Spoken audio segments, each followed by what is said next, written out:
महंगाई का करेला अब जनता के लिए जीएसटी की नींव चढ़कर आ रहा है। डबल मुसीबत महंगाई की समझिए। वजह है जीएसटी काउंसिल का फैसला, जिसमें कई चीजें अब आपकी रोजमर्रा की जिंदगी में 18 जुलाई से महंगी होने जा रही। कई तो ऐसी चीजें जिन पर अब तक कोई टैक्स नहीं लगता था। संवाददाता आशुतोष मिश्रा से समझिए।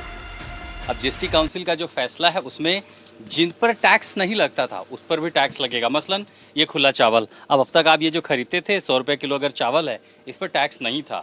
18 जुलाई के बाद ये चावल 105 रुपए किलो हो जाएगा। 100 रुपए किलो का लूज चावल। उसी तरह जो लूज दाल थी, अब देखिए जिस दुकान में मैं आया हूँ यहाँ 120 रुपए किलो जो है दाल बिकती थी, अब 18 तारीख से यही दाल आपको 126 रुपए किलो में खरीदना होगा।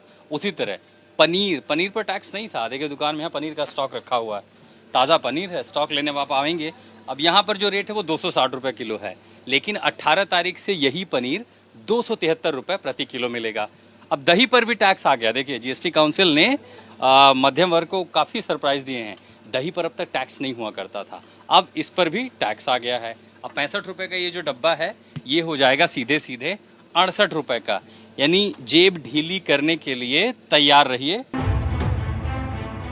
जो आम आदमी पहले से ही राशन, सब्जी, दूध की महंगाई में राहत का इंतजार कर रहा था, उसके लिए अब जीएसटी की नई दरें क्या नई मुसीबत बन रही? आम आदमी को तो अभी इसका अंदाजा भी नहीं होगा। वजह ये कि पहले जनता बजट आने पर सस्ता महंगा देखती समझती थी, अब जीएसटी काउंसिल फैसला करती है। जब टोटल अमाउंट में बिल में जब ज़्यादा अमाउंट दिखने लगता है तो समझ में आता है कि चीज़ों का प्राइस बढ़ चुका है। अच्छा, 18 तारीख से फिर जैसे खुला आप चावल खरीदती हैं उस पर टैक्स लग रहा है, दही पे टैक्स लग रहा है, पनीर पे टैक्स लग रहा है।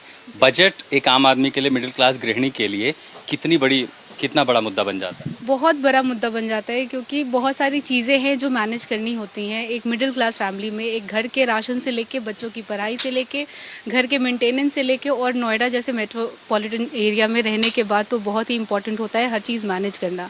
और इस टाइम पे अगर महंगाई बढ़ती है तो फिर बहुत दिमाग भी स्टार्ट हो जाता है राइज होना। सिर्फ खाना पीना नहीं, चंद पैसे बचाकर कहीं छुट्टी मनाने जाने पर बजट के मुताबिक बजट होटल में जाकर ठहरना भी आम आदमी के लिए महंगा होने जा रहा। वजह सुनिए। 1000 रुपए तक के जो रूम हैं उन पर भी 12% टैक्स लगा दिया गया है। उससे होगा क्या कि अगर जो छोटे शहरों से आने वाले, ग्रामीण इलाकों से आने वाले जो लोग हैं, जो पर्यटन के लिए जाते हैं, या छोटे मोटे कारोबारी जो एक शहर से दूसरे शहर जाते हैं, उनका खर्च बढ़ जाएगा। अगर 800-900 का जो लोग बजट टूरिस्ट आज छोटे छोटे बद्र केदार पे घूमने गए या पिलग्रिम टूर किया या कोई और टूर किया, तो वो जब वो 800-900 का कमरा लेते थे तो बड़ा सोच समझ के लेते थे। आज जो टैक्स लगेगा वो उनकी हाथ से थाली, खाने की जो थाली उसमें बचत होती थी, वो उससे खाना खरीद लेते थे। यानी जितने का टैक्स लगे उतने में एक टाइम की थाली हो जाती है। एक टाइम की थाली हो जाती है, वो उनसे खिंच जाएगी। खाना घूमना ही नहीं, इलाज कराना भी महंगा हो रहा है। वजह यह कि अस्पतालों के रूम रेंट को टैक्स के दायरे में ले लिया गया। आईसीयू को छोड़कर अब प्रतिदिन 5000 रुपए से ज्यादा के अस्पताल के कमरे पर 5% जीएसटी 18 जुलाई से लगेगी। यहाँ पहले कोई टैक्स नहीं था।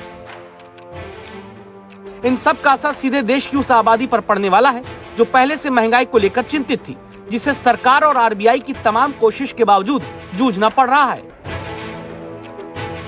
महंगाई की अनिश्चितता भारत समेत दुनिया के कई देशों में है, जिसका हल खोजने में हमारे देश की सरकार और आरबीआई दोनों लगातार जुटे हैं।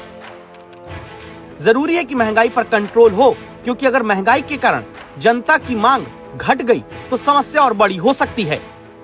ऐश्वर्या पालीवाल के साथ आशुतोष मिश्रा, दिल्ली आज तक।